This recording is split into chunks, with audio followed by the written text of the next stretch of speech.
Song is called Alice's Restaurant.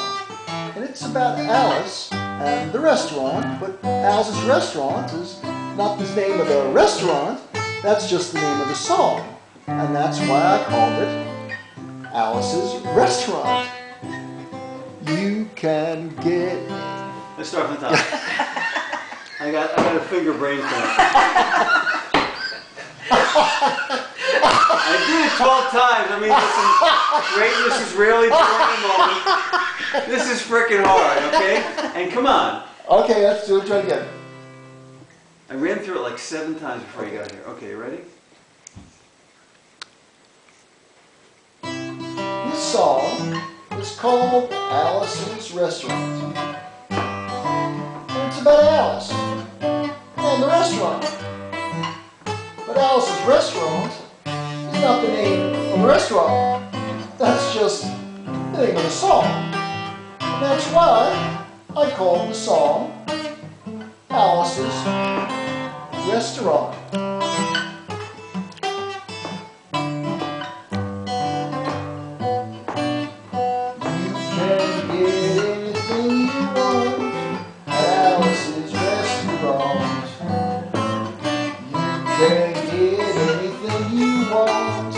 Alice's Restaurant. Walk right in, it's around the back, just a half a mile from the railroad track. You can get anything you want at Alice's Restaurant. Now it all started 2 Thanksgivings ago. It was on 2 years ago on Thanksgiving, when my friend and I went up to visit Alice at the restaurant. But Alice doesn't live in the restaurant. She lives in the church nearby the restaurant, in the bell tower, with her husband Ray and Fascia the dog. And living in the bell tower like that, they got a lot of room downstairs, where the pews used to be in. Having all that room, seeing as how they took out all the pews, they decided they didn't need to have to take out their garbage for a long time. Well, we got up there, we found all the garbage in there, and we decided it'd be a friendly gesture for us to take the garbage down to the city dump. So we took the half a ton of garbage and put it in the back of the red VW microbus, took shovels and rakes and implements of destruction, and headed on towards the city dump. When we got there, there was a big sign and a chain across the dump saying closed on Thanksgiving. And we never heard of a dump closed on Thanksgiving before. And with the tears in our eyes, we drove off into the sunset, looking for another place to put the garbage. We didn't find one until we came to the side of the road, and off the side of the road was another 15-foot cliff. And at the bottom of the cliff was another pile of garbage. And we decided that one big pile is better than 2 little piles. And rather than bring that one up, we decided to throw ours down.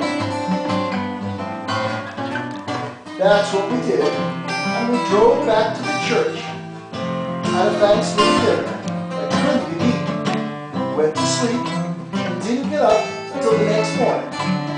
We got a phone call from Officer Obie. He said, "Kid, we found your name on an envelope at the bottom of a half a ton of garbage, and just wanted to know if you had any information about it." And I said, "Yes, sir, Officer Obie. I cannot tell a lie. I put that envelope under that garbage." After speaking to Obie for about 45 minutes on the telephone, we finally arrived at the truth of the matter, and said that we had to go down and pick up the garbage. and also had to go down and speak to him at the officer's station. So we got in the red VW microbus with the shovels and rakes and implements of destruction and headed on toward the police officer's station. Now friends, there was only one or two things that Obie could have done at that police station. And the first was he could have given us a medal for being so brave and honest on the telephone, which wasn't very likely. We didn't expect it. And the other thing he could have done was brought us out and told us never to be seen driving garbage around the vicinity again, which is what we expected. When we got to the police officer's station, there was a third possibility we hadn't even counted upon.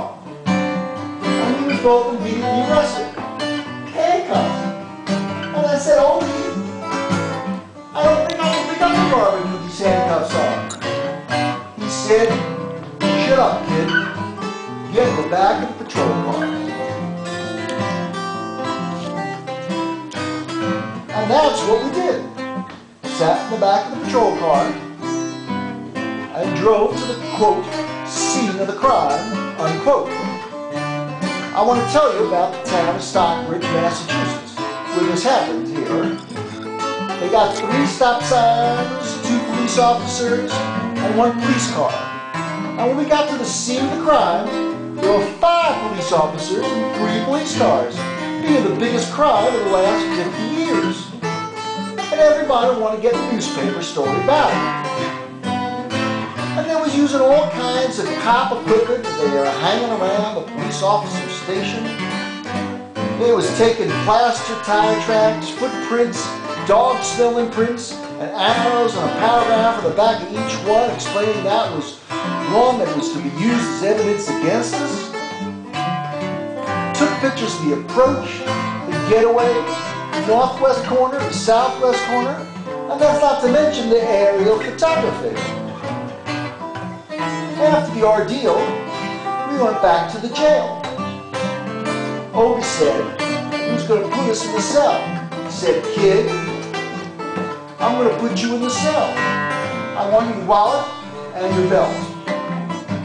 And I said, Obie, I can understand you wanted my wallet, so I don't have any money to suspend in your cell. But what do you want my belt for? And he said, kid, we don't want any hangers.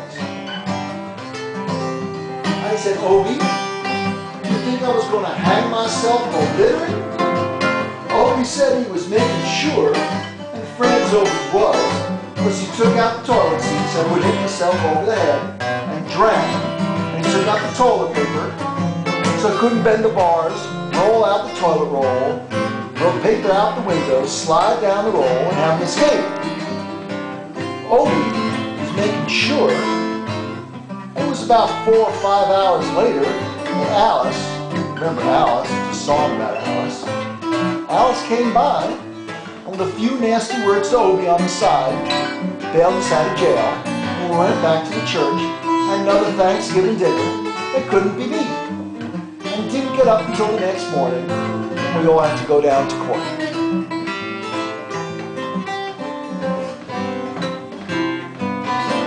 We walked in, sat down. Obie came in with 27 8x10 colored glossy photos with circles and arrows and a paragraph on the back in each one, and sat down. Man came in and said, all rise. We stood up, and Obie stood up with 27 8x10 colored glossy photos, and the judge walked in and sat down with a C9 dog, and he sat down, and we sat down. Obie looked at the C9 dog, then at the 27 8x10 colored glossy photos with the circles and the arrows, and a paragraph on the back of each one, and looked at the C9 dog, and then at 27 8x10 colored glossy photos with circles and arrows and a paragraph on the back of each one, and began to cry. Because Obie came to the realization that it was a typical case of American crime justice. There wasn't nothing he could do about it. judge wasn't going to look at the 27 and 510 color glossy photos. He was circles an arrow, paragraph on the back of each one, explaining what each one has to do with the evidence against us. He was fined $50 and to pick up the garbage in the snow. That's not what I came here to tell you about. Came to talk about the draft. They got a building down here in New York City. It's called Whitehall Street. Where you walk in, get injected, inspected, detected, infected, neglected, and selected. I went down to get my physical examination one day, and I walked in, sat down, got good and drunk the night before, so I looked and felt my best when I went in the morning. Because I wanted to look like the old American kid from New York City. Man, I wanted to feel like I wanted to be the all-American kid from New York. And I walked in and sat down. I was hung down, run down, hung up, and all kinds of mean, nasty, ugly things. And I walked in, sat down, gave me a piece of paper, and said, "Kid, see the psychiatrist, room 604. I went up there, and I said, "Shrink, I want to kill. I want to kill."